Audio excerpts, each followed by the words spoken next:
plus speech before. We are live.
Welcome to the DeFi Standard. This is Patty XRP, and we got Mickey B. Fresh. All right, Mickey. So nice. We got a weekend. It's pretty nice where I'm at. How are you doing today?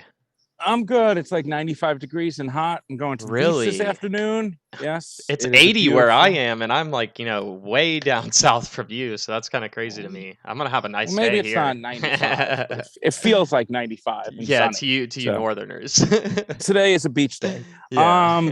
So I wanted to start out today with, before Patty gets going into the technicals of the liquidity pools, one thing that I get from a lot of people is, oh, you guys talk about, on such this high technical level and everything's so technical and, we really need to dumb it down. And, to be honest, there's only so much you could dumb down on new technology and new innovation and new concepts. So what Flare is building, a lot of it is new. So one thing I'm not going to do is dumb it down and confuse people. So what I expect is for people to level up their knowledge to eventually come up to the point to fully understand it instead of dumbing it down where I dilute it. So then it just doesn't really have the impact that it should. A lot of Flare's technology is new and the concepts are new. And even in DeFi, the concepts are new to many of you. So it might sound at first very technical, but at some point you're going to realize that you're going to have to make your way up and level up your knowledge to really maximize your yields and benefits from this. And I've seen in the community, some people try to dumb it down. And by doing that, they make critical errors on setting up strategies. And that could be, detrimental to your investments in the future.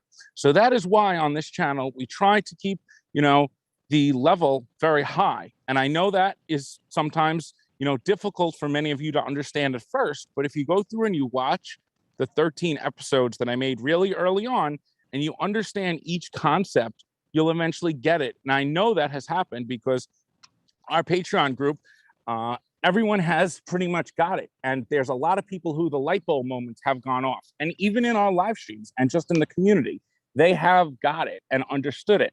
But you do have to kind of make some type of intellectual effort to understand it. There's only so much that we could dumb down without watering down the actual cutting edge technology. Like there's only so much we could do. So once there is beta and we could do tutorials, we can actually physically show you on a screen of how this liquidity pool works and how you can earn YFIN.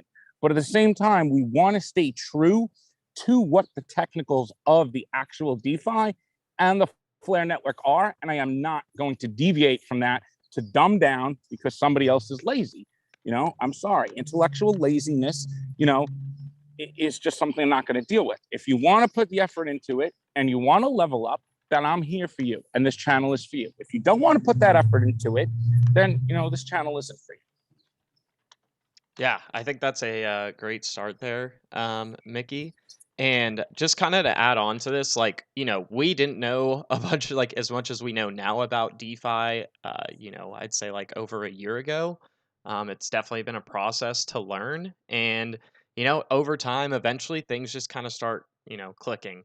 I think a lot of people, and myself included, it took me a little bit of time to kind of understand what Flare is doing. And it's not something that maybe necessarily, you're going to get the first time around. But, if you keep working at it, I think you can get to a level where you understand it. Like maybe, you understand XRP at this point if you're an XRP holder for a while. And it's also, with this new stuff, it's not easy yet. We're not there. And that's why there is the opportunities that are still available, at least in my opinion, in the crypto space and DeFi. If it was easy, everybody else would already be involved. And so, that's kind of what I have to start out with. It's okay. Like some people are going to do better than others. There's people out there that have background in DeFi already that are part of the XRP community and have done it with Ethereum or other coins, and then also you're going to have people that maybe they have financial background, so it's easier for them to pick this stuff up. But it doesn't mean that you can't. So just I really think focusing on what you can control is really important. And also managing emotions is going to become important as well, because depending on what level of risk you take, you may be put into precarious situations. But we're going to kind of talk about, some of the risks that could be there, how to think about them. And that's why I think it's just very important before you, decide to do anything with Flare or Flare Finance or maybe any other DeFi protocol out there, that you really, really think through what it is that you're doing, what is your goals that, you're trying to accomplish with what you're doing. And then if things start going poorly against you, how are you going to react in those situations? So it's kind of everybody has a plan till they get hit in the mouth, but at least you can have an idea of what you would do when you get hit in the mouth. So I think that's just really important. Yeah. Yes. And we also have the DeFiStandard.com, which we put a ton of free information and resources on there to be able to understand Flare. So besides listening to me talk about the technicals or Patty talk about the technicals, resort back to the DeFi standard. It's got all the information on there on how to understand how the F asset system works, how the FTSO system works, how the Spark distribution works, and how you can earn yield. So all the information is on there. We have some really good diagrams on there. Patty's wrote some really good blogs. So we're trying to create a bigger resource and a free resource for the whole community to resort back to after, say, you listen to something that Patty or I said that's wow, that's really technical. I don't really understand that. Okay, well, now I don't understand. Let me go check the DeFi standard and then go look it up and read it for myself. And then the light bulbs start clicking. And we've had many people, I've had DM me and in the comment section, that have really now started to understand it. And that's great to see. So, use that as a resource. And we're going to keep adding to that as we go further with the Flare network going live and DeFi in general. This is a new concept to everybody. So it started on Ethereum, but it's going to grow. To understand the basics are very important. And what Patty's been saying about these liquidity pools, really, DEXs are at the heart of DeFi. Without really a decentralized exchange, you can't have DeFi. So that's why Flare X on Flare Finance is the heart. Now, Flare Networks in itself is not DeFi. Flare Finance is a DeFi application, but Flare Networks itself is just a layer one network that you could delegate your wrapped Flare to a signal provider and earn yield. That's not technically DeFi, but it is a form of passive income that you're allowed to earn. Now that passive income comes from the inflation of the network. So if you do not participate in that, you're not earning inflation rewards. So just think of how miners earn rewards for mining, but you can't participate in that unless you have mining rigs and you have cheap electricity. Or in proof of stake, unless you're staking your actual tokens, you can't earn any of the rewards. With Flare, you're able to delegate at no risk of slashing and no risk of actually physically giving up your actual tokens, which is nice. So that's not DeFi. That's just the network level rewards. Then kind of the next step is the DeFi applications. And Flare Finance has 6 different protocols. And then you have Trustline with the Probity Vault is another DeFi. And just to give everyone a heads up, in the future, after Flare Network goes live, there's going to be a whole abundance of different DeFi. So that's why we're trying to prepare everyone to understand now the basics of DeFi. Otherwise, you're going to be very overwhelmed in the future when all these other projects start moving over to the Flare Network. Awesome. Well, I think with that, Mickey, we can kind of hop into the meat of this live stream. And I'm going to have the chat up on the side. So I will be trying to pay as much attention to that as possible so we can, make sure you guys are understanding. I know we've put out some videos on this stuff, but we're hoping with the live stream that, you can ask some more pointed questions. I just want to Yeah. say one thing. Thank you to all the moderators who are in here day in and day out, who help us. It's very, very great job you all have done, and we really appreciate your time and effort. Answering all the questions as well in the chat. Yep, absolutely. So you guys should be able to see this is, and also before I get into this, I guess we have some videos outlining this spreadsheet we're about to start out with, particularly. I do want to start off with, since we're using numbers and stuff here, this is all theoretical. None of it is financial advice. I'm not saying these are amounts you're going to get. What I'm hoping to do is explain to you, where the yield, where the rewards are coming from and what kind of factors play into it, and then hopefully give people a more realistic idea of what they can get. I think the worst thing that can happen is if people get an idea in their head that they should be earning X amount, but it's not really realistic. So that's only going to end up in disappointment and, just that's harder to deal with. So kind of to start off with this, we don't know what the final distributions are going to be. What we have over here, and let me zoom in more honestly. I think it looks too far out for y'all. And so right here we have the distributions. We know that approximately 20 billion is going to the Flare Foundation, 25 billion to Flare Limited, and there's going to be a Litecoin pool of 5 billion. What we don't know is what the final claim number for XRP holders was, and then what will ultimately be in this F asset pool. The XRP holders, it is estimated that around 30 billion Spark was going to be claimed by the Flare team back in January. This number may be much higher. I don't know. That's a long time since that happened. They're going to post that at some point before launch. So with that, we're assuming this pool is 20 billion. And then additionally, we don't know the final rates for how many Spark are coming out of the F asset pools per day. Me and Mickey have thought somewhere between 20 million to 40 million Spark from the F asset pools Possibly daily. 60. Yeah, we don't know for sure. It could be higher. And so we're going to go really conservative. At least I think 20 million is conservative since it's less than the FTSO. And personally, I believe F asset minting needs to be incentivized more heavily than participation in the FTSO, just because, you're now giving up your asset to an agent, minting it onto the Flare network, collaterals involved, and even with the safeguards that we've talked about in the past, you just never know how that's going to go. So, one thing I really want to highlight is this is going to be a brand new network. There's no promises that there aren't road bumps. Luckily, we are going to have a DAO, decentralized governance that can make people whole if something bad happens, like on other networks that you guys have seen with DeFi hacks. So, as far as when you're evaluating these projects, looking at the team, what kind of security auditing are they having done? What is the mechanisms behind all this stuff is really important before participating. And then additionally with this, we're going to assume that 50% of the time the FTSO has a decision for rewards that you're making it 50% of the time. So, and then also we're going to assume for over the course of a year, 65% of the Spark holders on average are participating. The thing with that is this number is probably going to be lower in the beginning and then get higher over time as more people become acclimated to doing that and, figuring out how to do it and used to it. However, there's probably going to be a limit on this. I would say it's probably impossible for 100% of all the Spark out there to be participating. There may be applications in the future that don't allow you to utilize your Spark with the FTSO. If you don't have your Spark wrapped in a smart contract, you can't participate in the FTSO. So that means if you're on an exchange actively looking to trade, it's going to be maybe a lot more difficult to do that, which would lower this participation rate. And then also, we have like Flare Foundation can't participate in the FTSO. And then any of the Spark that's in the F asset pools won't be participating till it's released to the people in the network. So, with all that being said, we're going to set the F asset system going live 2 months after launch.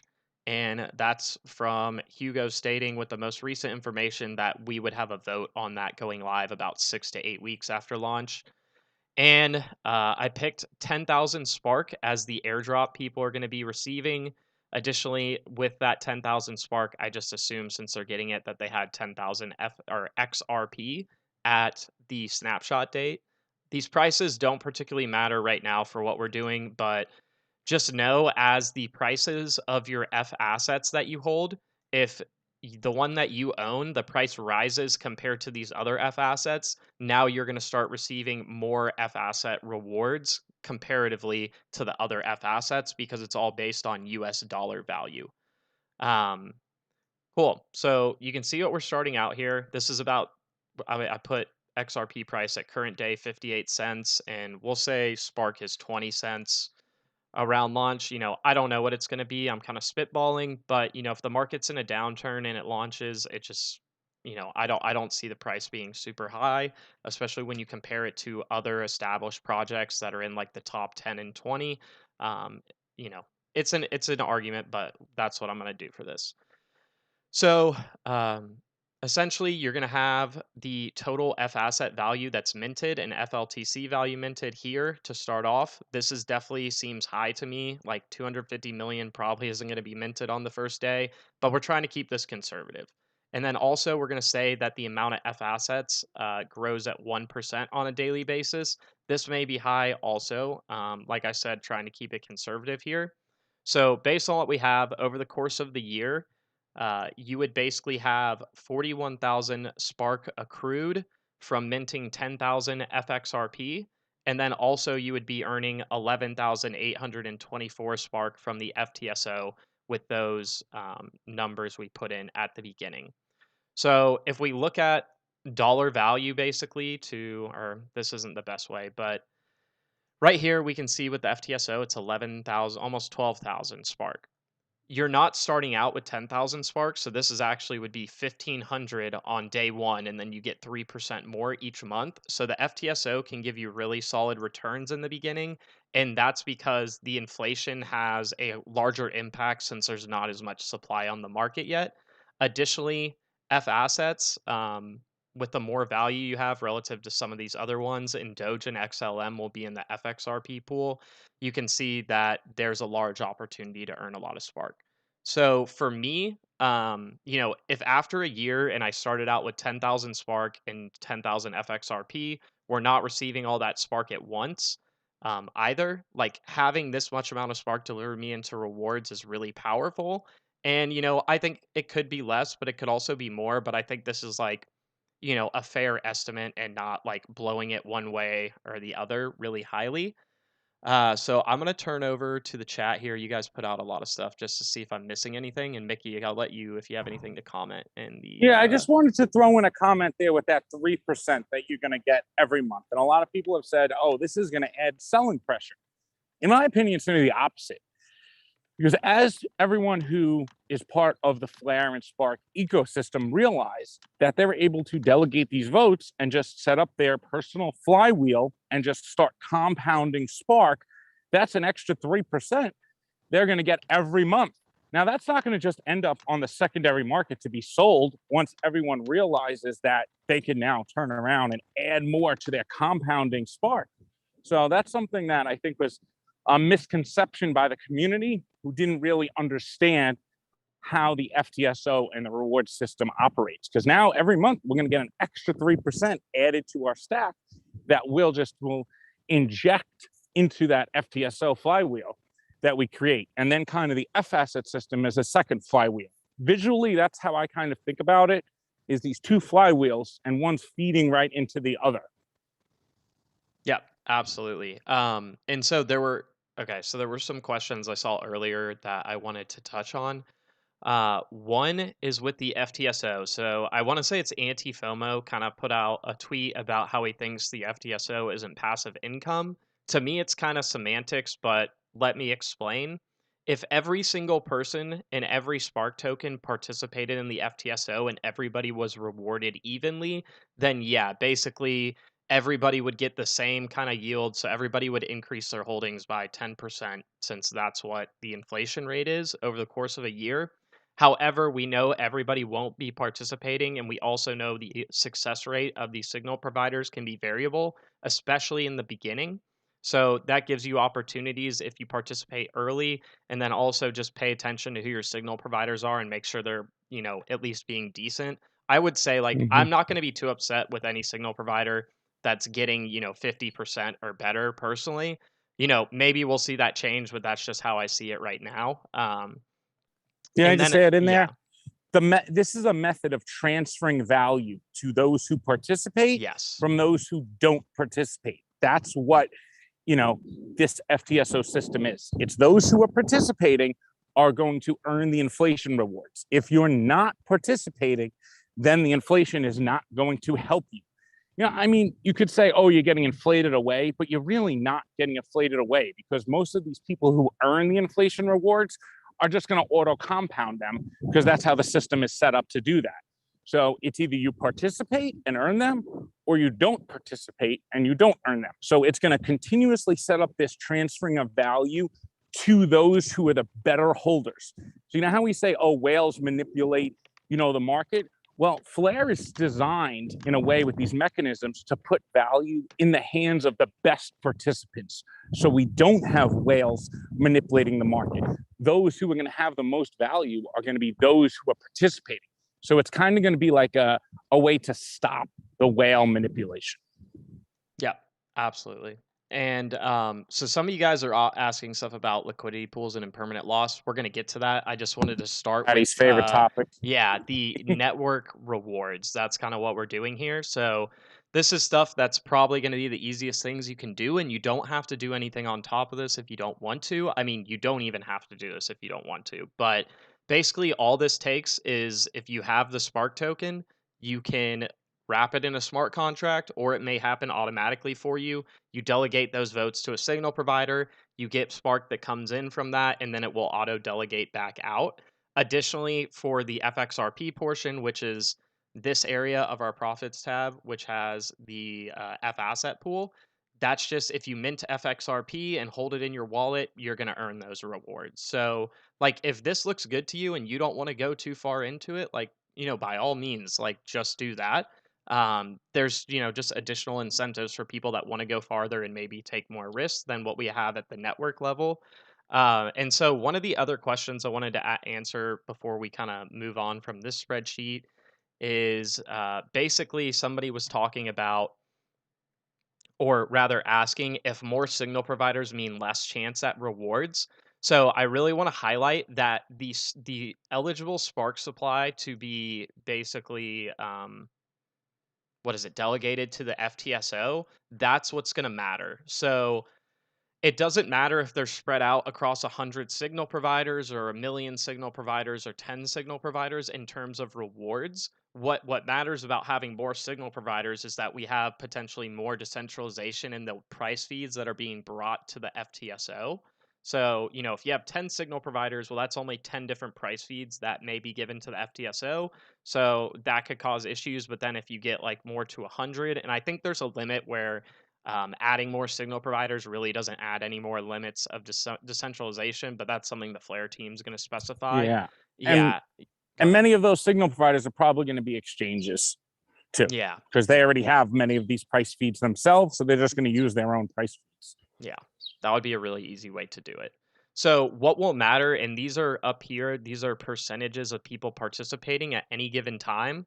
So I'm just going to show you, let's say 5% of the Spark supply participates in the FTSO for an entire year, and you started with that 10,000 Spark. At the end of it, at the end of a year, you'd have almost 3 million Spark. That's not going to happen. More than 5% of the people are going to participate, but I just want to show you how participation matters. And let me zoom in even more here so you guys can see what's going down at this bottom row. So on the left is like 100% participation right here. And then as we go, you can see your rewards increase as the average participation rate goes down to where at the end they start exponentially increasing. So you can see how we go like, okay, we're like 20K around maybe 40% participation. And then we start seeing larger and larger jumps. That's just what the participation rate does. So ideally, I think like we're probably going to be somewhere in this range over like a year's time period. And let's see what I think that's like 75% somewhere in there. Yeah, 75, 65% somewhere in there. And you can kind of look to other networks that do staking rewards and see how many people are staking their tokens. I would think that people delegating to the FTSO may be a little higher than that, but that's generally around like 70 to 65%. So like over time, I think like it'll even out in this area. I don't see where 95% of the people are going to be delegating to the FTSO. That just seems like a lot to ask for. So this means there's opportunity to earn, legitimate yield from the Flare Time Series Oracle. Now, Yeah, go also, ahead. can I just throw in there? Also, remember, throughout this whole time period, Spark's going to most likely appreciate in value. So these rewards that you're earning in Spark, the value of each Spark is most likely going to be going up in price because you have the demand from it being used in the F asset system as collateral. So there's this upward pressure. So you're locking Spark in the collateral system, and W Flare can't be used to trade on exchanges. This is one of the reasons why Ethereum has exploded so much in price, is because it's used in so many different DeFi protocols and it's locked up as WETH, right? So this is going to drive Spark's price. This is something that, XRP does not have at the moment. It just does not have the ability to be able to be locked up natively and taken off the secondary market. So it doesn't have that unique utility. So we're creating storage demand and utility. So the utility is being used as a decentralized Oracle system, and then the storage demand from the F asset system as collateral. Those are two use cases and utility for Spark token that's going to drive its price higher in the future. Yeah, absolutely. And I want to on top of speculation, of course. Yes, because then there'll be people speculating. Yeah, so like one of the things is like, let's say there's a few $1 billion worth of F assets minted. I mean, that's going to set the price floor at a really low price. So like, what would be like 2.5 times value at, let's say 2 billion. So, almost basically $5 billion in Spark would have to be locked up. So, that means the market cap needs to be able to accommodate that with how much supply is locked up. So like that'll have a lower price, but over time, let's say we get to tens and tens of billions, you can see how that starts adding up, and where kind of that price floor starts to rise. And then people see that you have the speculation layer on top, which can be really huge or really small depending on the time period. But there are some like network functions that are locking up the token, just kind of like, you see with like Polkadot with proof of stake and different networks like that kind of have this like pressure to lock up the token. And so let's see, to answer a few questions before we move on from this one. Okay, so Channing asked, thanks guys. So when we mint F assets and Y assets, will we be able to receive the 100% Spark back immediately or over time? Okay, so you can only mint F assets. Y assets are wrapped onto the Flare Finance ecosystem, and they aren't eligible for what we're showing here in the network rewards layer of the spreadsheet. Yeah. I think he's asking if you don't put up Spark as collateral to mint any of these F assets. You do not. I see that going around on Twitter. I saw that a lot. It's definitely a little confusion. You do not put any Spark up as collateral to mint Y assets or F assets. That is not your responsibility. All you do is mint the F asset or the Y asset. With both, you pay a fee. F assets come with yield, but you pay fees to mint both of those. But you don't have to use any of your Spark to mint F assets. You actually earn Spark for F assets. Yep, absolutely. And kind of to touch on that fee part, so like if you determine that this is how much Spark you could earn in a year from minting F assets, so 41,000, and let's say the Spark price is at 20 cents, so let me do the math on that real quick here. So that would be about $8,200 over the course of the year, and you have to decide if basically paying whatever the percentage creation fee, you can earn more yield than that. So that's kind of how you decide if it's worth your time. You know, if we paid a 5% creation fee on this FXRP here, that would be 500 FXRP you're paying. And then to find out the dollar value at the time, we take it by the current price. And it's $290 to mint that FXRP, and with the potential to earn 8,200. So to me, like the opportunity cost of paying that 500 FXRP is not really bad to me, because I see that maybe I should be able to earn a lot more than what's there. I can't promise you. I don't know what the creation fees exactly will be when you're minting. It's going to be a variable fee dependent on supply and demand. However, like Hugo's team, when they switched it to that, basically this like bidding system, they were hoping that it will bring the fee down from the original 5%. So I'm hoping we're going to see lower. Maybe we see times if a ton of people are trying to mint F assets, it may rise above. So that's Now you something we also won't know till the market's open. Now you're also going to be able to deploy your FXRP into different Yeah. DeFi protocols on top of earning that daily Spark. So you're going to earn literally daily Spark. So that's something that's, once again, compounding interest that goes into your other flywheel with your Spark delegating votes. So that opportunity cost Patty talks about is, yes, you're going to probably have to pay a fee here in XRP to mint FXRP, right? Now you get Spark, and then you get the ability to use it in Ethereum-based DeFi smart contracts and protocols. You can't do that with XRP right now. The only place you can do that really is OneChain. It's the only place you could do that.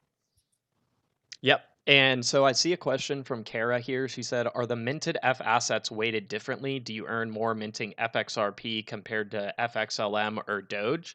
Good And question. yes, that's a good question. And they are weighted differently. So let's kind of just look at the spreadsheet to see how that works. So if we minted 10,000 FXRP at 58 cents, essentially this is telling us we're going to get around 41,000.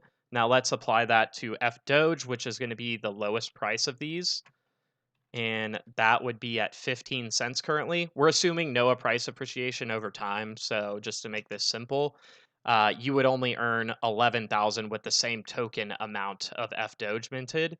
And then you would earn slightly more with FXLM than F Doge, since the price is slightly higher. Okay. So every FXRP you mint, basically, if the price per FXRP is higher than F Doge and FXLM, you have a higher portion of the rewards that are going to come to you, because the F asset rewards are given out based on USD value instead of token amount.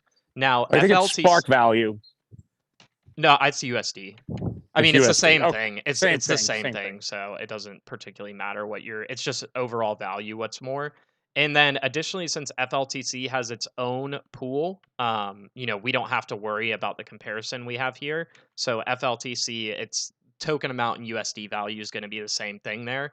Now, once FLTC, eventually gets into a general rewards pool, which may happen longer term, and all of these are together, then every FLTC you would mint, if the price is still higher than all these other assets, would earn you the most per like one token.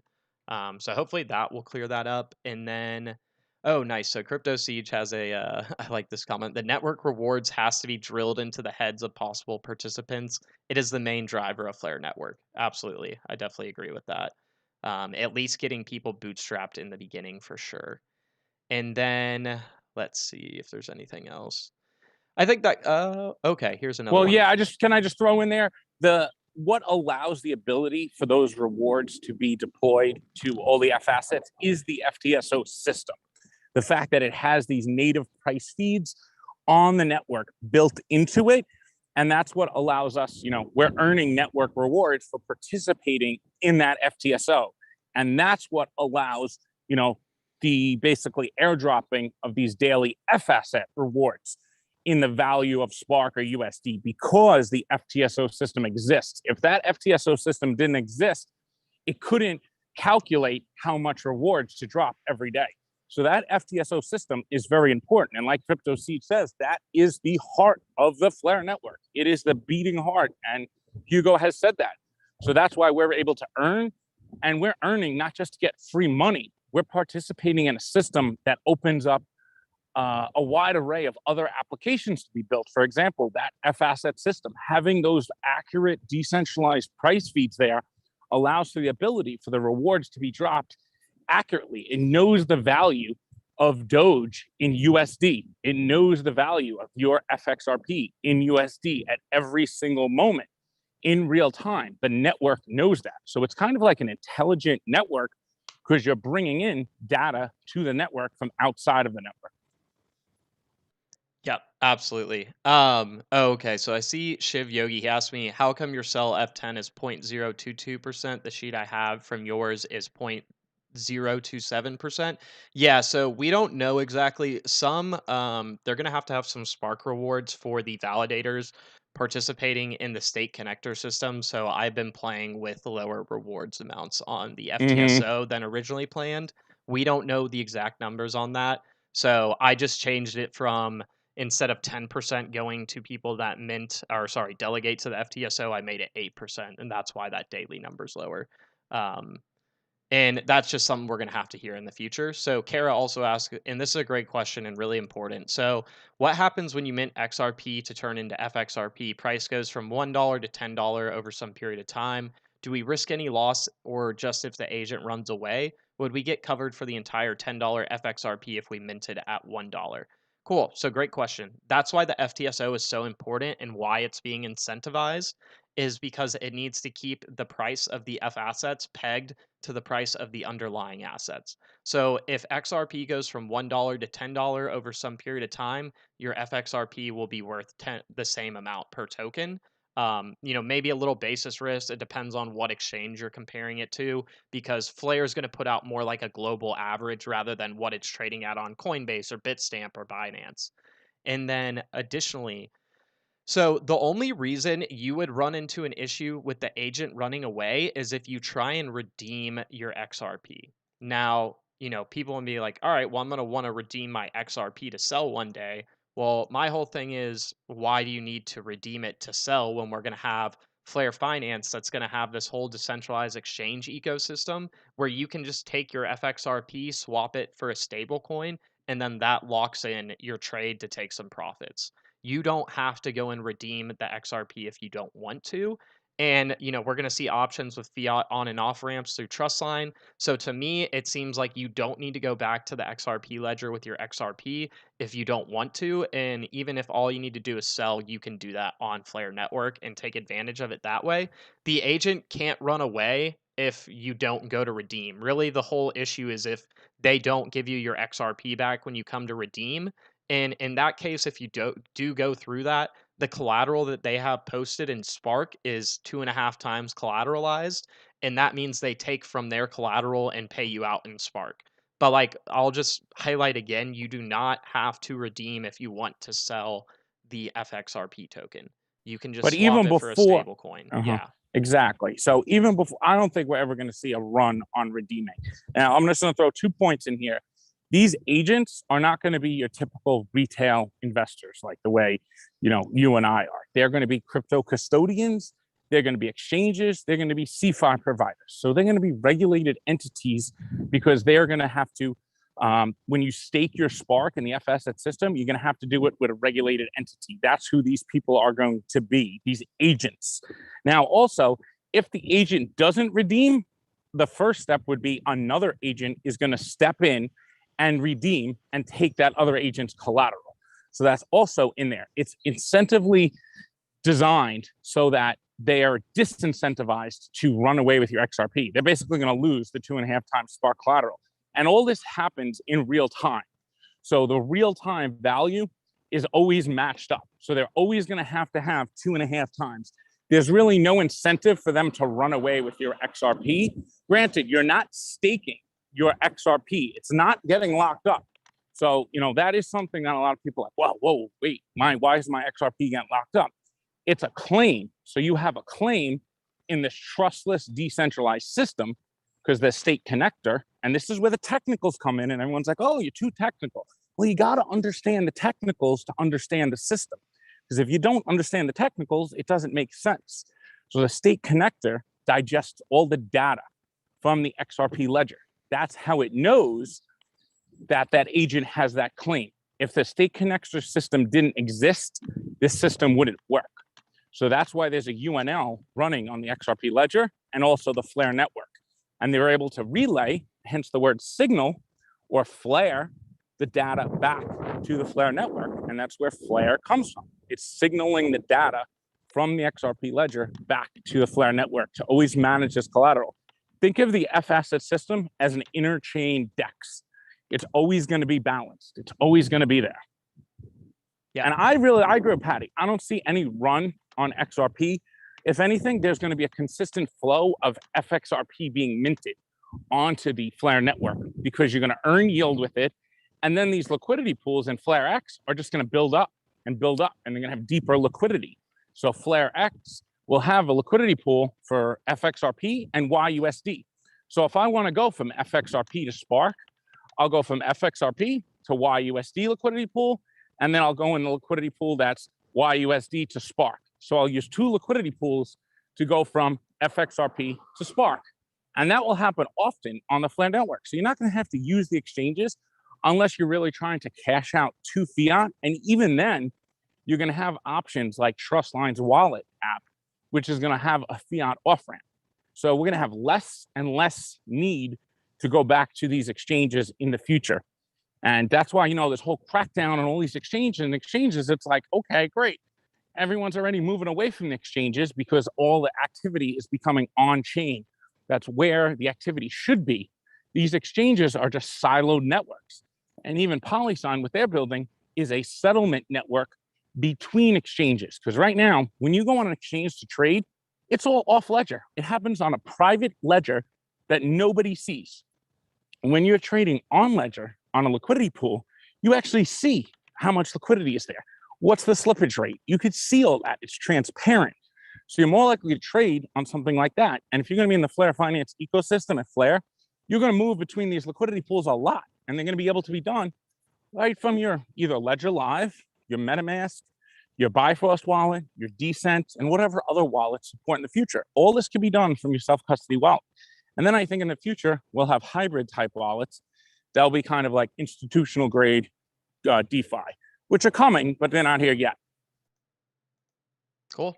And Jeannie in the chat makes an excellent point here about understanding the technicals. So you said you have to understand the technicals to have confidence. No confidence, you won't follow through. And I think that's very true, especially for me. Like when I first got into crypto, price movements really, had more of an effect on me. Sure, I was new to trading and stuff when I was younger. But as I learned more about what these technologies that I'm participating and invested in are, and what they're capable of, it really helps you emotionally manage the volatility of the market. And now it's like I don't really care where the price goes in the short term. It's like all long-term outlook for me, which is the easiest to handle. If you're a trader, totally understand. You got to manage that stuff short term, and you may not need to know like what all the fundamentals behind how the network works and what it could do in the future and all that stuff. But it does help with your confidence. So yeah, I definitely love that. Yeah. Yes. And the technicals, we're all regular people. It just takes a little time to understand some of this stuff. It's not rocket science, but at the same time, it's new. It's new concepts, new types of market making. Like, for example, a liquidity pool. You're acting as a market maker. When you put in 2 assets on a 2-sided liquidity pool, you're acting like a market maker. And typically, market makers were only big institutions or big entities that could afford to put those assets in on both at a bid and an ask. Now, it kind of like democratizes the idea of market making. Now everyone could participate as a market maker. And that's one of the great things. Granted, arbitrage is still a problem because it gives an advantage to those who could arbitrage between the exchanges and liquidity pools. So it's not like the end all solution, but it's a start in the right direction away from that, siloed walled garden trading on a private ledger like Coinbase does. That is going to the way of like the dodo bird, in my opinion. Yeah, absolutely. And so I think now, Mickey, we can move on to doing some liquidity pool talk and impermanent loss stuff, since this is, probably one of the harder things to understand and get the hang Patty of. is an expert on this. I'm You are one of the experts in the community on this. Listen to what Patty says on this. He spent a lot of time researching and he understands this really well. And it's not an easy concept to understand. But once you do, it makes a lot of sense and it will help you in the future make better investment decisions. Cool. Yeah. So let's start off with kind of what this is. So on Flare Finance, we're going to have a protocol called Flare X. Flare X is going to be the Uniswap of the Flare network, just like for our comparison's sake.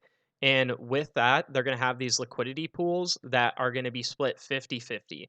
So what that means is I have to have equal value of two assets that I put into the liquidity pool in order to be a liquidity provider. So in this example, we're going to say you have 10,000 FXRP at 58-cent price. So that's a $5,800 value that you're putting in on that side. And then the other side of the pool is YUSD, which we're going to have 5,800 tokens of that at a $1 price for the same value. So that's about, you're putting $11,600 into this pool. And the reason that you have to do this is the pool needs to maintain its balance so people can swap in and out and to reduce slippage. And what this is called that kind of underpins a liquidity pool is an automated market maker.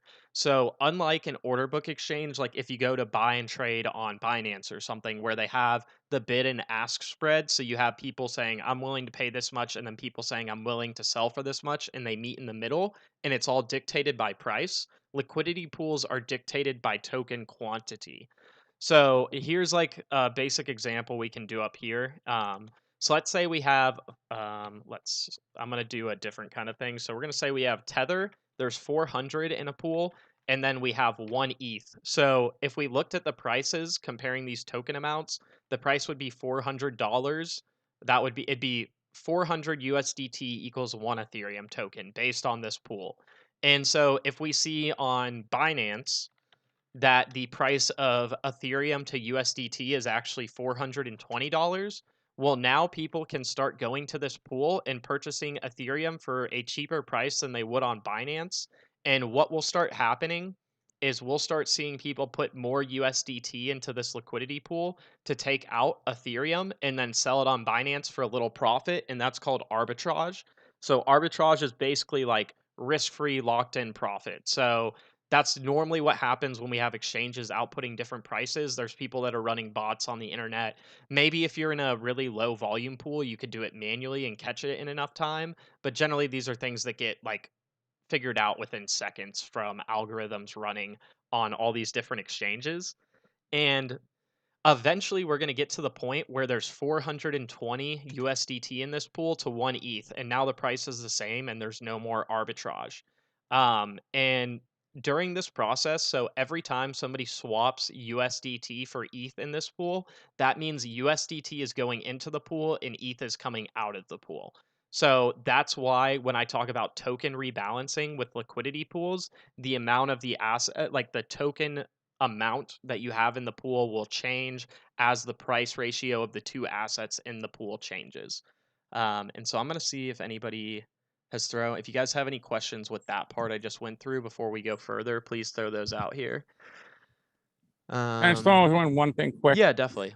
Just quick. So this, just to apply this to how quickly I'll say this, how Ripple does RippleNet and ODL, they're using a similar type of concept. And this is why XRP doesn't need to be a global stable coin and it doesn't need to have a set price, because it is based on the supply and the demand of the liquidity pools like X pool. It's the same concept here they're using. Yes, it's probably designed a little differently, but it just shows how you can have unlimited liquidity and you don't need a stable price of an asset to be able to go in and out from one to the other. So this completely debunks any reason for any state XRP to be a stable coin in the future. I just want to throw that out there because this is factual evidence of how it takes place. This technology exists now, and Ripple's probably using it in their own way with ODL, and that's why they have a thing called X pools. So you could go in and out. Market makers don't care if the price is set or not, and the market takers don't care because they're going in and out. It doesn't matter. You don't need a stable price. Okay, just responding to somebody in the chat. Yeah, so I think this is the future, combining this with the exchange model. I'm not saying exchanges are going to just disappear, but you combine these liquidity pools and automated market makers with then the exchanges and those liquidities, and it shows why you don't need XRP to be this really tight range price. It doesn't have to be for ODL to operate. It's unnecessary. So that's why this debunks that whole concept, and we need to move past that. See, DeFi, these are innovations and technologies that exist now that are factual evidence instead of going on conspiratorial, baseless theories that are just great stories. But here's the evidence and here's the facts of why you don't need XRP to be a stable price. And Patty, what does Flare Finance call Flare X? Decentralized on-demand liquidity. Yes. Yep. DODL. Cool. So let's see a couple questions here. Okay, Carrie. So she says, can you mint YUSD or do you have to trade XRP for YUSD?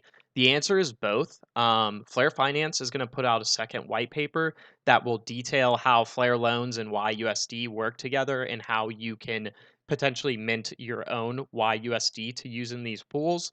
It's also possible that you could post collateral and borrow it instead of swapping some of your like FXRP into it if you don't want to trade out of it. So there's different ways to source this capital, and we'll cover that more as we get the information. So like we're working with what we know right now. And then kind of to go into this further. So now that we kind of explained what these liquidity pools are doing and how the token amounts in the pool change, let's kind of go to some examples. So let's say over the course of 6 months, the FXRP price rises to $5 from where we entered at 58 cents. And let me adjust our fee schedule over here to be 6 months. So let's do 180 days. And then coming back here, we can see that the price has moved to $5 after 6 months. And if we look at what our asset allocation would be after the pool rebalancing, you can see you have a lot more YUSD now. So you have 17,000 YUSD tokens compared to 5,800 originally. And this is if you are going to exit the pool. It's not locked in until you exit, and any other price changes can make this change. So you would also have much less FXRP now, but it'd be at a $5 price. And this means your value would equate to about 34,000 from a, what was it, 12,000 value we started out with. So you did get some price appreciation during that time. And also, like, if you exit the pool, you can take all this YUSD now and swap it back into FXRP to top that up. And this is where impermanent loss comes from. So if we compare what our asset holdings are here, along with what the value of them are now, to what would have happened if we just held the assets, well, we would have had 21,000 or almost $22,000 more if we had just held 10,000 FXRP and 5,800 YUSD instead of putting them in this liquidity pool, and that equates to about 40% in permanent loss, which is pretty high. However, take into account that this is almost a 10x move on the FXRP price, and I mean, we've never even seen FXRP go to $5, so, or XRP rather. How, in the future, I mean, personally, I expect it, not financial advice. That's why we're into XRP. But, this is something that hasn't happened very often. And more often than not, we see long periods of time where prices are relatively stagnant or decreasing. Now, the thing is, just because you have this impermanent loss doesn't mean you were better off holding your assets instead of putting them in a liquidity pool. And we'll get into that now. So if we go over to here, and let me just adjust how much value we have in this liquidity pool. So that's only 1.16 million. Really not that much. So let's take this up to 10 million tokens and get this bigger. Okay, so, or actually, let's do this for a more long-term thing. So like Uniswap has multiple liquidity pools that have over $100 million in value in them and daily volume, and they've had daily volume on their entire platform be like multiple billions of dollars. So this is actually kind of a small amount relative to where we could go with this platform if it's successful. But we're going to say there's $116 million worth of value in this liquidity pool when we enter. We're also going to say that on a daily basis, this pool is growing by 0.5%. We're going to calculate over 6 months. And then also, we're going to say that the 24-hour volume is 75% of the total liquidity pool's value. Now, if we take this back over to here, we can see that we only earned $5,095 worth of fees. So that brought our impermanent loss down a little bit, but we still would have been better off, um, you know, holding our assets instead of participating in the liquidity pool. Now, let's go back and say that this takes the course of an entire year. So you can think about times where, the market's kind of stagnant. And even if XRP 10x in a year, that would be incredibly great returns from this price point. So we're going to say 365 days. And then we can come down here. We can see that we raised our fees that we've earned more. It's still not covering the impermanent loss. But I mean, it's not like the worst loss you could have ever had. And we're not taking into account YFIN accrued over this time either. Now, on the flip side of this, let's say we enter into the market when, let's say, XRP just hit a top in its price and it's going to start going down, and we get in relatively at the top of the market, and then let's say that the price retraces down to $2 after about 90 days. So we'll switch this to 90 days. All right, so we'll see what happens on the downside. There's still going to be some impermanent loss. It's much less to the downside, and that's because there's the downside of this asset is capped at 0, but conversely, going upwards, it can potentially go to infinity. So that's why the impermanent loss on the downside is kind of like capped at a certain amount. In this instance, it's only 10%. So not too bad. But also, we're earning fees, and these fees are paid in the two assets that are in the pool. So whenever somebody does a swap, they're either paying FXRP or YUSD as the fee. So you'll be taking those assets out when you leave the pool. But if we come down here and look at our token rebalancing, well, look, we actually have more FXRP now and then less YUSD because the FXRP price went down compared to the YUSD price. And here's where you kind of could have a decision. So for me, getting into a liquidity pool at the top of the market is ultimately the best time. But waiting for that, you may not have a lot of opportunities when that comes around. So, that's something you have to take into account. Also, Yeah. how about a stagnant market like the past 3-4 weeks where it's been stagnant, slow decline? This would have been a great opportunity to be in a liquidity pool, earning fees, earning YFIN, because we know in these markets, there's only short bursts when actually things really explode, and nothing explodes overnight. If you start seeing it going up in price, you're able to pull out of these liquidity pools at any time. You're not locked in to the liquidity pool. It's whenever you want to pull out, you pull out. So if you start seeing the price go up, you pull out. Yep, absolutely. And I just want to say, like, any kind of movement that's like under a 100, a 2x move or something, like the impermanent loss isn't that terrible. And also, just because the price moves up really fast, generally we're going to see a retracement, and that takes time. So like, you don't have, you see it go to $5, you're like, okay, well, I don't, it's not going to just keep going up forever. It's going to retrace some, and then it could get to a value where you're cool with the impermanent loss level, and then you could exit there if you want, expecting that it might go up more in the future. So that's another thing. But so let's go with here on the downside. Let's say we're at $5 and the XRP price actually crashes like 60% to $2 in a relatively short amount of time. And you may be like, okay, this looks like a flash crash. So what you could do here is actually exit the pool and you would have more FXRP than you started with now, and you could also swap the YUSD back into FXRP, expecting that price to move back up quickly. And that could give you a better ROI instead of just staying in the liquidity pool for that extra, week or two and earning fees. So that ROI from price movement may be greater than fees. Or if you expect the price to take a while to rebound back to these levels, you could just stay in this pool the entire time and keep accruing fees. And then when this price eventually gets back to $5, you can see our impermanent loss is now back at 0%. So just because you've accrued some impermanent loss over time doesn't mean that, you're SOL. You can get back to the original price ratio and exit at that point and basically be in the situation you were before, but you earn fees and passive income the entire time from being a liquidity provider. So I think that covers pretty good this spreadsheet. So I think the last one we can talk about, Mickey, is YFIN. And that's kind of adding the extra layer into this. Cool. Yes. So YFIN, once you earn that, you can put that in the governance staking pool then with guaranteed yield. So Flare Finance has this mechanism that's designed to support its value. And it's a really powerful design. Not many DeFi protocols have the ability for their governance tokens. And governance token is an absolute use case. A lot of people say, well, what's the use case for all these tokens? There's no use case.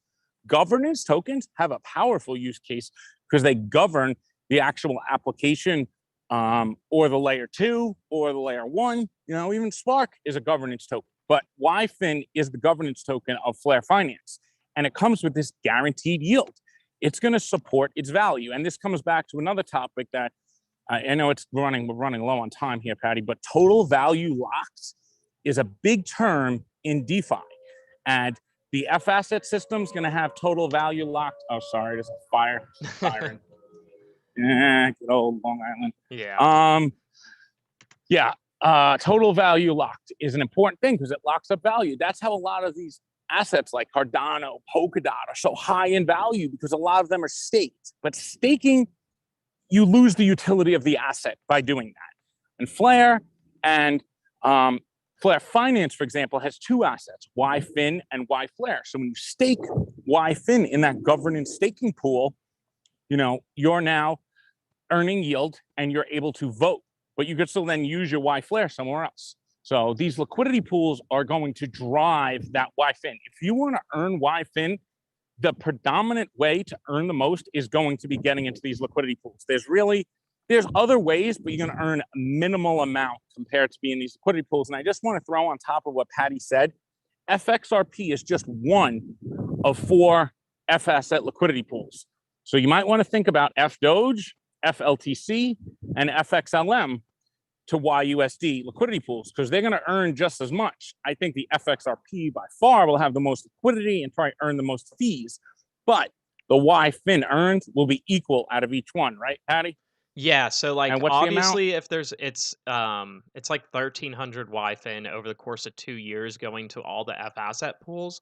Also, the 50% the first 6 months? Yes, 50% the first 6 months. So about 700 YFIN for each of these pools. And let me zoom in more here too, since this looks far out for you guys.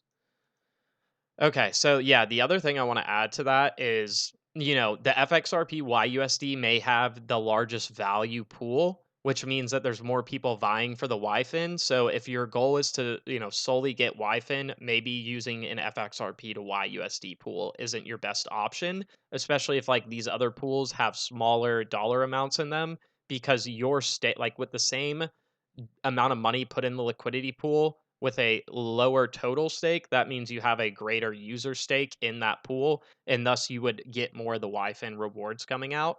So let's move into an example, though, staying in line with FXRP to YUSD. So what I'm going to do here is I'm going to say that you have $25,000 worth of value in this liquidity pool, and it's going to start out at a 10 million. There'll be $10 million worth of assets in that liquidity pool. It'll grow at 0.2% per day. You staked 25,000 or provided liquidity for $25,000 worth. Additionally, we're going to say the pool volume is half of the total pool size, and then we have our fee. And then let's also cut this down to 365 days. So we're just going to say you stay in for 1 year and no more than that. So in this situation, basically, you would have earned almost 2 whole YFIN from participating in the liquidity pool and then staking your LP tokens in the Flare farm. And this is stuff we'll show in the future how to do exactly once they put out a platform for testing and all that, since Flare Finance will have beta testing again. And in this situation, we assume the YFIN value is $50,000 after 1 year, which would be about a $500 million market cap. I don't think that's a crazy thing to think could happen. So we're going to say that. So basically, you earned almost $100,000 worth of YFIN in that 1 year from providing $25,000 worth of liquidity. Additionally, you earned $15,000, almost $16,000 in fees from this $25,000. So, I mean, what is that? That's probably like, let's see, 60% return on just fees. I mean, that's not too bad. I think a lot of people would be really happy with 60%. Yeah. And that's passive income separate from where the market moves, right? Exactly. So this is what's being used to incentivize people to take on possible risks with impermanent loss, is this YFIN, and then the fees are always going to come with any liquidity pool. So I mean, just from rewards here, that's about what is that, $110,000 worth that you earned in a year from a $25,000 entry into that liquidity pool. And the other thing we're not counting on top of this, any FXRP or any other F asset that is in these liquidity pools, they will be earning the network rewards in Spark from the F asset pools. So you can add that on top of that too. It's not, the stuff that we went over in this spreadsheet, like that, it doesn't go away. It's still coming in, and the liquidity pool you're in will basically facilitate that out to you based on your stake and like total amount of the F assets that should belong to you if you exit. And, to bring this back to our impermanent loss, so let's say it's 58 cents again, and we have $25,000 worth of value. So we need a little more FXRP here. Let's see where that gets us. Still not enough.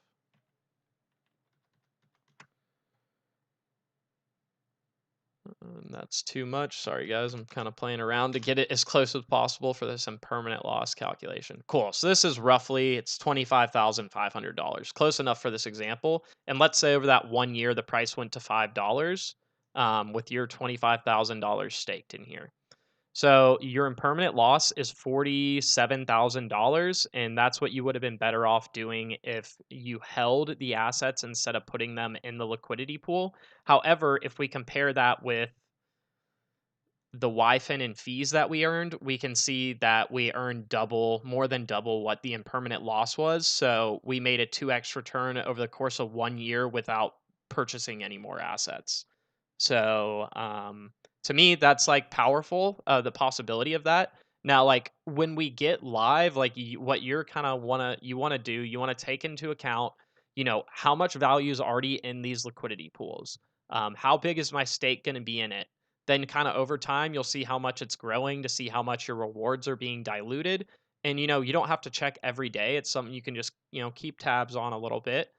And then additionally, like if the pool volume's much higher, then you're going to be earning a lot more in fees. So like, let's say it's at 75%, that almost gave us $12,000 worth of additional fees coming from that pool.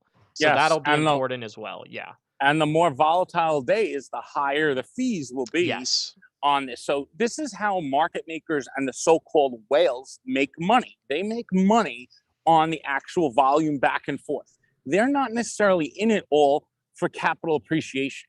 And what this does is it allows us to have some revenue stream or passive income that's separate from just counting on when moon. So yes, we could still be there with when moon, but at the same time, we could simultaneously be earning the same way the whales and the market makers and the institutions earn. This allows retail to participate in ways that we were never able to participate into. So we need to understand that this market is changing. These are not stocks. These are actually on-chain applications, and DeFi is going to become more composable. So now we're going to start to see, Patty didn't even get into it, but you could use Flare loans in here to borrow against. Now, to participate in these liquidity pools, you're going to need YUSD too. So, this is not just taking my FXRP and staking it and earning. That's not what's going on here. So that is very important to understand. That's some of that dumbing down that I was talking about earlier. You got to be careful about dumbing things down, because then you just dumb down the facts and then they're misleading. So that's something to be very careful about. And that's why we try to keep things on this channel. And Patty's very technical in this stuff, but it's very important to be technical because you have to be right on what you're talking about so everyone could understand and make the most money. And this is a new way to make money and earn value and build your wealth. It's not just sitting there and saying we're riding the coattails of Ripple. I'm sorry, but we are now participants. We could speculate, but we're participants. And on Flare, we're going to be actually citizens. Now, this is where the market is going. This is not speculation. This is happening. It's happening already on Ethereum. It's going to happen on Flare, and it's going to get bigger and bigger. And Ripple has just came out and said, we're focused on tokenization. Now imagine once you have tokenized assets, and you could use those as collateral to borrow against them, and then use that value in liquidity pools. So you see how this composability all starts to come together in the future. But right now, we have to understand how the liquidity pools work. And that is technical. It just is. So there is certain technicals that you kind of have to understand here. And if you don't, it's going to all seem like a big mess. And then people are going to be running around with their heads cut off like chickens with their heads cut off around what's going on? What's going on? How do I make money? How do I make money? And eventually, there'll be services for the masses and the plebs to be able to just give your assets to somebody else, and they'll earn the yield for you, but they'll take a massive haircut. But right now, in the beginning, you're able to participate and earn the max amount. But you do need to strategize. This isn't an all or nothing. It's not, I'm going to take all my FXRP and put it all in a liquidity pool. It's probably not the best strategy. Not financial advice here, but you need to decide what's best for you. And we all have different holding amounts, and you might want to think about some of the other F asset pools, And Yeah. do you value YFIN earning it? Do you see YFIN having a long-term value? So understanding what is YFIN's value long-term, and these fees will get compounded into your liquidity, right, Patty? Yes, yeah. So every day, whatever you earn fees, it gets automatically put back into the pool so that you can, keep your user stake up with a growing pool and still be earning those same amount of fees. So they just compound on top of each other. The YFIN you can remove on a daily basis, and like Mickey was saying earlier, take to the governance staking pool to earn additional yield. So like we're not even calculating like every day you earn YFIN and now you're getting 10% on the YFIN you earned, and that adds up too. Like that adds a whole nother layer of complexity, but that's helping you like earn on top of this impermanent loss you could take. So like what I want to do here is say, for people that are interested in possibly being a liquidity provider, yes, there's impermanent loss, but there are other things that are counteracting it that may be, much greater than the negative side of the impermanent loss. And also impermanent loss is just opportunity cost. So it's your decision to participate in a liquidity pool versus just holding your assets. So, that's kind of what it is. It's not necessarily like a financial risk in the sense of, oh, I hold an asset and the price goes up or down. Like that's a clear risk. With this, it's comparing one type of investment to another type, or one utilization of my assets to another type of utilization. And I'll add, like, I mean, if you only have $5,000, worth of crypto, or $10,000 worth of crypto, like to me, not financial advice, but I probably wouldn't play with the liquidity pools, to be honest. I don't see the upside from it. Now, when you have a lot more money, and there's a lot of people in the XRP community that have been around for a while and probably have accumulated a lot, and they have money, like this is a huge opportunity for you, and you don't have to use all your assets. You could be like, I'm only cool if my FXRP had only 20% of my portfolio may suffer impermanent loss. The other 80% I'll use in this other areas of the network. You can also Well, source the capital from Flare loans with your FXRP and enter into like an F Doge liquidity pool with YUSD.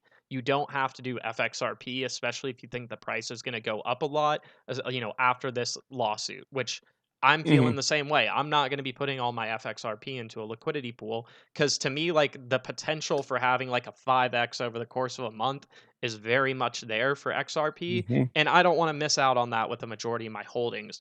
But these are just tools to give you different options now instead of the only option ever being to hold your assets. Well, now you can start putting them to work. And, I see some people, yeah, liquidity Ex- pools aren't as passive as, some of the other stuff, but you don't have to pay attention every single day. You could just be like, all right, the prices are relatively stable today, I don't need to do too much. In Now, times I of high think they're more volatility. passive because the USD value roughly stays around the same.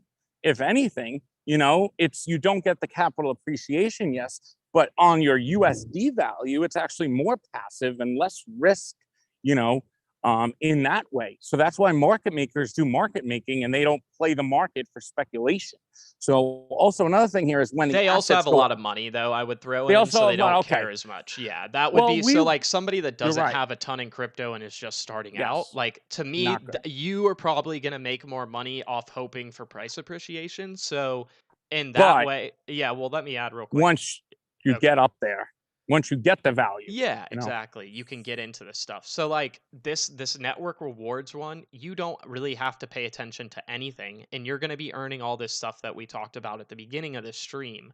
You can do that and you don't have to pay attention. Like once you delegate to the signal providers, once you earn more Spark and it comes to your wallet, it's supposed to be auto delegated back out based on the percentages that you delegated out to the signal providers. So let's say you did 1/3 across the board to 3 different signal providers. Let's say you earn 100 Spark one day.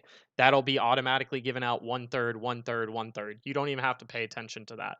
Conversely, you're going to be getting Spark from your F assets that you mint, and that's just going to come in daily. You don't have to do anything. You don't have to do anything. So, like Flare Finance is another step to get additional yield on top of what you're getting with the network rewards. And I totally get it. Some people have, busy lives. You got kids, dealing with that, or maybe a really hard job. At least you know that you can participate in a way that's like one time. You just go mint it one time, you set up your delegations one time, and you can check in once a month and see, oh, nice, I got some rewards. And then maybe when you get more time and more money, then you want to hop over into these liquidity pools and try your hand there.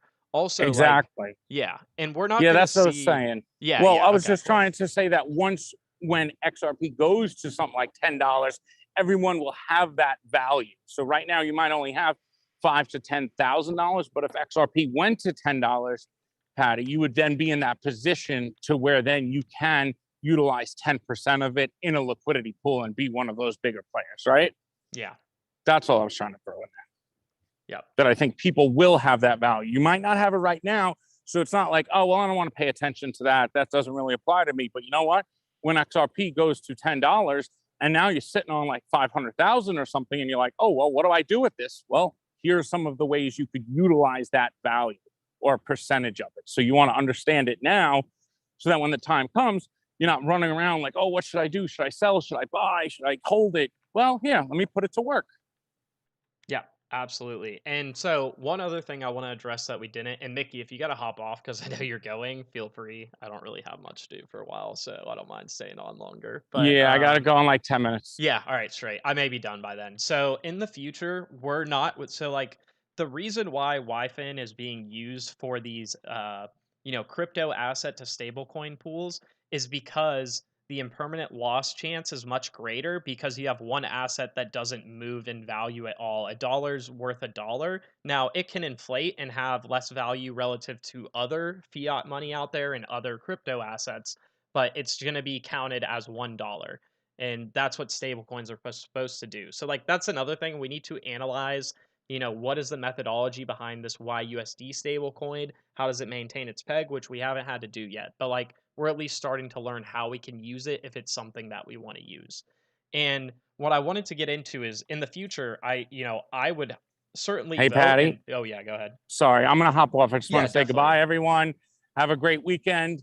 And listen to what Patty has to say. He knows his stuff. All right. Thanks, Patty. Great job on this. I'll Yep, talk to you all later. absolutely. Take care, Mickey. Have fun.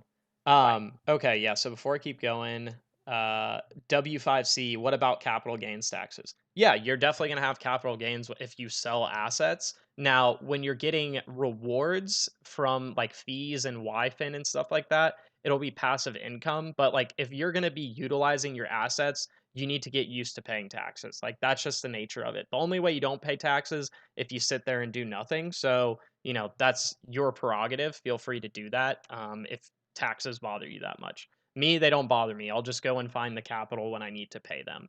Um, and then also just be aware of the market moving and if I should sell out, you know, to make sure that I can cover that if it's getting near tax season and things like that. Like people with money, this is what they do. They at the end of the year, they figure out what they need to get for taxes and they get prepped for it then. They're not like constantly worrying about taxes all the time. They have strategies about how they're going to manage that. And I just, you know, I think being scared of tax to avoid maybe taking part in this is like one of the last factors I would consider. You know, and permanent loss is a much bigger one that I would consider, or the safety of the network and stuff. So let's go into this next part. So in the future, and I mean, maybe I'll propose this or somebody will. I want to see an FXRP to Spark pool. I see a lot of people that want to swap between these two assets, especially with the bootstrapping off the XRP community and then Spark being the native asset. So in this situation, we'll say Flare is 0.2%, or sorry, 20 cents to FXRP at 58 cents. We have about $25,000 in value. Now, let's say that the XRP price goes to $5 and the Spark price goes to $1. Well, look how small this impermanent loss is.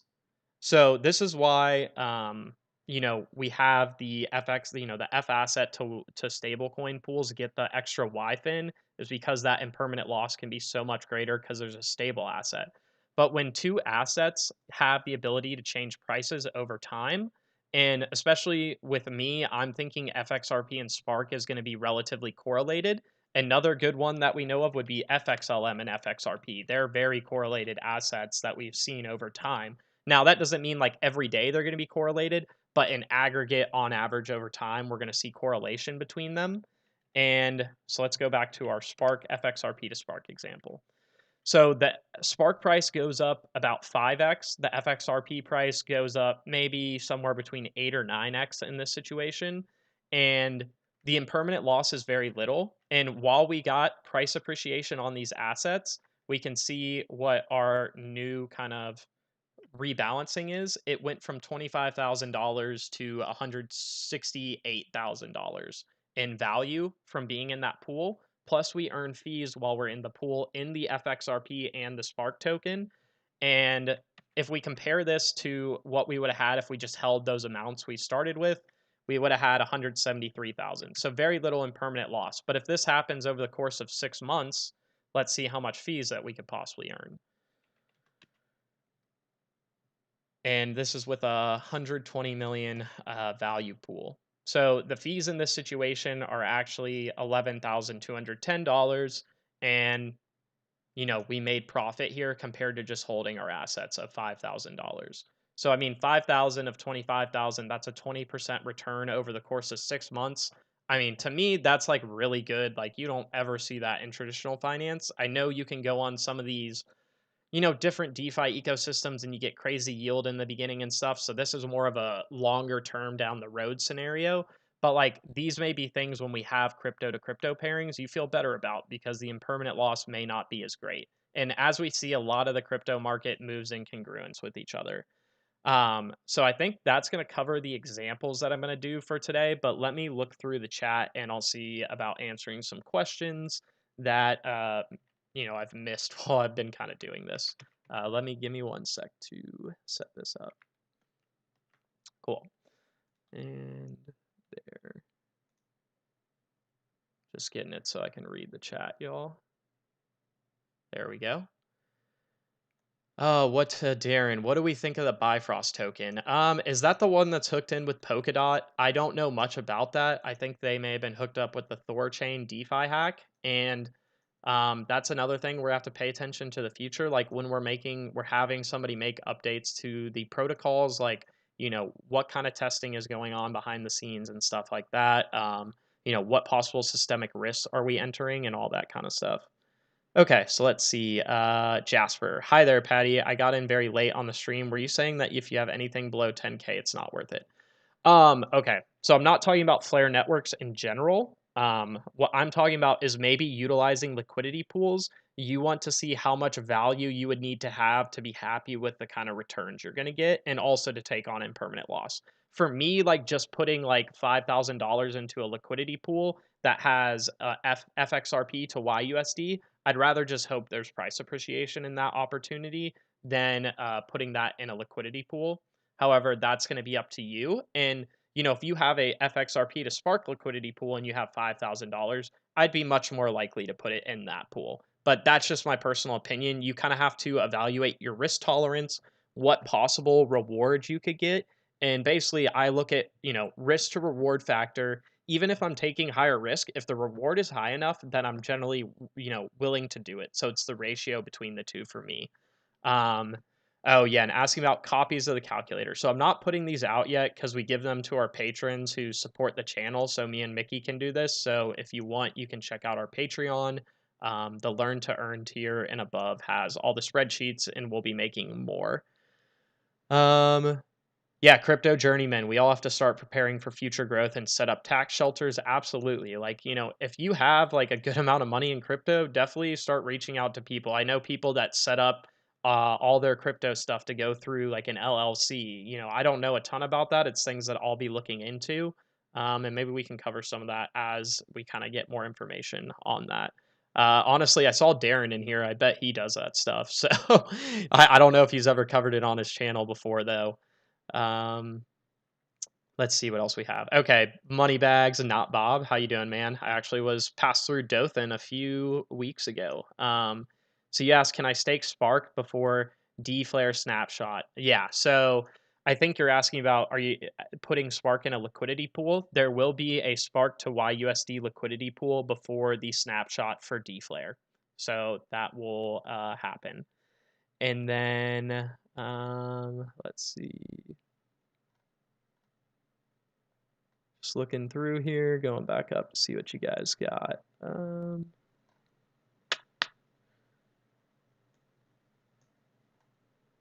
Oh, let's see. So Joking said the tax, is it reduced from Flare Finance or different country rule tax? Yeah, so all the taxes are based on different countries. I honestly think there's I think there's some countries out there that you don't really have to pay much taxes on crypto gains, or sorry, crypto passive income. But US, it's technically counted as income tax. Mickey Patty, do you provide these Excels to your patrons? Yeah, absolutely. Let's see, anything else? Yeah, and so like I don't even have my strategy fully planned out yet. It's a work in progress. One of the things, okay, cool. Jungle League talks about LLCs and taxes. Perfect. You guys should definitely check him out. He has some great content as well. Who's going to host this liquidity pool for Spark to YUSD? Cool, Andrew, great question. So these liquidity pools are considered what's a decentralized exchange, and that means it's a protocol with code backing it that facilitates everything. So all we do is we put our assets into a smart contract, and then people can tap into that pool with the assets and swap between two assets. So if you go FXRP to YUSD, you would put FXRP into the pool and then take YUSD out on the other side. So that's all going to be hosted by the protocol underpinning Flare Finance and Flare Network. Let's see what else. Yeah, I'll throw a Patreon link in here for people that are wondering towards the end. Or maybe one of the mods can if you guys are still around. But let's see. I'll see if there's any ending questions here. Yeah, I think that's going to be it. Yeah, well, like I was saying, work in progress on my personal strategy. We'll continue to talk about different things you can do once we can get the Flare Finance beta access, which everybody should be able to participate in, from what I understand. We'll make videos showing you how to use the platform, how to get it set up. We'll talk about how, what's actually happening when you're clicking different buttons on the platforms and stuff like this. So what we'll have is like Decent Wallet, MetaMask, Bifrost Wallet. They'll be able to plug into the interface that like Flare Finance, and we're not even talking about Trustline yet, that they have, and it will connect it and then allow you to deploy your assets on there, see where they're at, and all that kind of stuff. So I know where like you can't see the final picture, We're just trying to get people like ready. So if the final picture comes out close to launch, you at least have an idea what you're going to do, and it'll be easier to understand what's going on. But I'm going to wrap up for today. I know that's a lot on a Saturday, and I need to enjoy some sun. So I really appreciate all the questions, guys. I enjoyed this one a lot, and we'll keep doing this stuff. So this is the DeFi Standard. I'm Patty XRP. We had Mickey B Fresh, and we are out. See you guys.